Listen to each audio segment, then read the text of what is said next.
شاید ابو کلام آزاد نے پہلی مرتبہ اس حقیقت کو الفاظ کا جامہ پہنایا کہ سیاست کے سینے میں دل نہیں ہوتا۔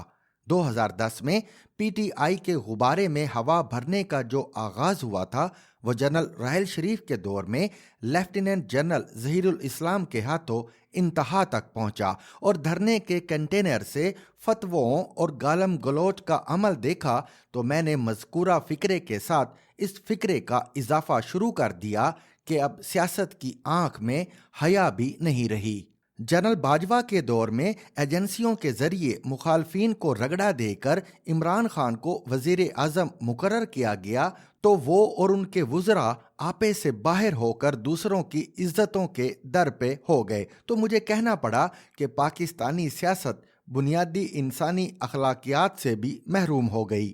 لیکن اب اپنے محسن اعظم جنرل قمر جاوید باجوہ کی ریٹائرمنٹ کے فوراً بعد جس طرح عمران خان نے ان پر الزامات کی بوچھاڑ کر دی تو مجھ جیسا انسان بھی دم بخود رہ گیا۔ میں اس محسن کشی کو کوئی نام دے سکتا ہوں اور نہ اپنا تاثر الفاظ میں بیان کر سکتا ہوں، جبکہ دوسری جانب جنرل باجوہ نے عمران خان کو وزیر اعظم بنوانے اور پھر ان کی حکومت کو چلانے کے لیے جو کچھ کیا اس کا بھی الفاظ میں احاطہ نہیں کر سکتا۔ جب بھی موقع ملا جنرل باجوہ نے مجھے قائل کرنے کی بھی کوشش کی کہ میں عمران خان کے ساتھ تعاون کروں۔ ان کی ٹیم کے بعض لوگوں نے بدترین انتقام کا نشانہ بھی بنایا، لیکن افسوس کہ اپنی احسان فراموشی اور ابن الوقتی سے عمران خان نے آج جنرل باجوہ کو ہم جیسے نقادوں کے سامنے بھی شرمندہ کر دیا۔ خلوتوں کی باتیں تو امانت ہیں اور امانت ہی رہیں گی، لیکن جلوت کے ایک واقعے کا ذکر اب چل پڑا ہے تو تفصیل بیان کرنے چلا ہوں۔ 2018 کے الیکشن جو بعد میں سلیکشن بن گیا سے چند روز قبل مجھے army chief general Qamar Javed Bajwa کے ایک اسٹاف ممبر کی کال آئی کہ شام کو چیف صاحب نے گھر پر گپ شپ کے لیے بلایا ہے۔ شام کو میں آرمی ہاؤس پہنچا تو دیکھا حامد میر صاحب پہلے سے وہاں بیٹھے ہیں۔ تھوڑی دیر بعد ارشاد بھٹی صاحب بھی تشریف لے آئے۔ سیاست اور انتخابات پر بات ہونے لگی تو میں نے ان کے سامنے آئی ایس آئی اور آئی ایس پی آر کی سیاست میں مداخلت کی شکایت کی۔ انہوں نے جواب میں کہا، نواز شریف سے میری کوئی ذاتی دشمنی نہیں، لیکن وہ میری فوج کے پیچھے پڑ گئے ہیں۔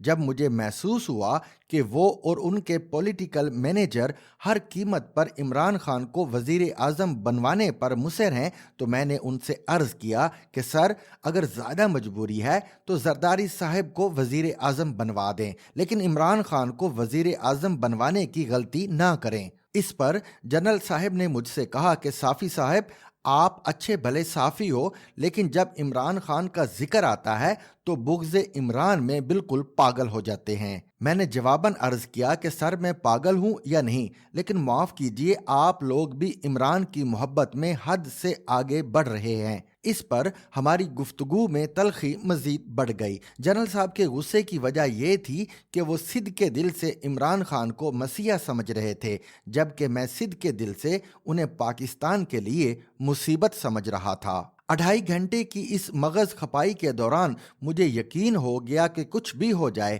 جنرل صاحب کو میں قائل نہیں کر سکتا، اور وہ بھی جان گئے کہ یہ شخص بھی عمران کے بارے میں رائے تبدیل کرنے کو تیار نہیں۔ نوبت یہاں تک آ گئی کہ میں نے عرض کیا، سر، کبھی پاکستان چھوڑنے کا نہیں سوچا، لیکن اگر آپ مجبور کریں گے تو میں پاکستان چھوڑ دوں گا، لیکن اپنے ضمیر کے خلاف عمران خان کو وزیر اعظم بنوانے کی اس گیم کا حصہ نہیں بن سکتا۔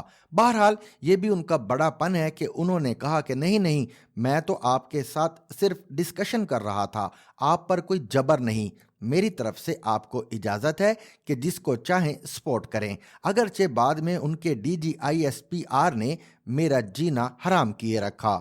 اجازت لینے کا وقت آیا تو میں نے ان سے عرض کیا کہ جنرل صاحب، اب جب آپ لوگوں نے فیصلہ کر ہی لیا ہے اور جس طریقے سے آپ کی آئی ایس آئی اور آئی ایس پی آر متحرک ہیں تو صرف سلیم صافی کیا، اگر پورا میڈیا بھی چاہے تو عمران خان کے وزیر اعظم بننے کا راستہ نہیں روک سکتا، لیکن میں چند باتوں کو ریکارڈ پر لانا چاہتا ہوں تاکہ میری حد تک فرض پورا ہو جائے۔ پہلی بات یہ کہ عمران خان آپ سے نواز شریف اور زرداری کو بخشوا دے گا، کیونکہ ان کی سوچ ذات سے شروع ہوتی ہے اور ذات پر ختم ہوتی ہے، جبکہ وہ ہر کسی کو معاف کرتے ہیں لیکن اپنے محسنوں کو معاف نہیں کرتے۔ دوسری بات یہ کہ آپ لاکھ مدد کریں، یہ شخص چین اور سعودی عرب جیسے دوست ممالک کے ساتھ نہیں چل سکے گا۔ اور تیسری بات یہ کہ اس وقت پختون تحفظ موومنٹ اور بلوچ قوم پرستوں سے پریشان ہیں، لیکن اگر فوج اسی طرح عمران خان کے لیے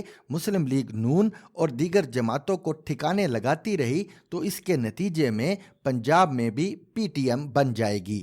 یہ تین باتیں گوش گزار کرنے کے بعد ہم تینوں جنرل صاحب سے اجازت لے کر رخصت ہو گئے۔ عمران خان وزیر اعظم مقرر کر لیے گئے۔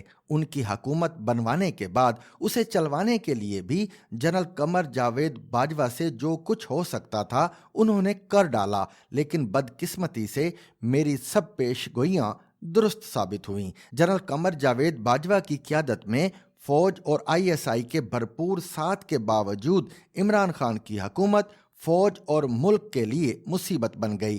آج جب جنرل قمر جاوید باجوہ ریٹائرڈ ہو گئے تو عمران خان میر جعفر اور میر صادق کے القابات عنایت کرنے کے بعد اب ان کے بارے میں کہہ رہے ہیں کہ انہوں نے میرے ساتھ ڈبل گیم کی۔ ناطقہ سرے با گرے باں ہے، اسے کیا کہیے۔ کاش میری پیش گوئیاں غلط ثابت ہوتیں۔ جنرل صاحب اور پاکستان کو عمران خان کے ہاتھوں یہ دن نہ دیکھنا پڑتا، کیونکہ جنرل صاحب جیسے بھی ہیں ہماری فوج کے سربراہ رہے اور دیش تو آخر اپنا ہے۔ To watch and listen to more informative videos and Urdu, English columns, subscribe to our YouTube channel. Zigzag News explores literature.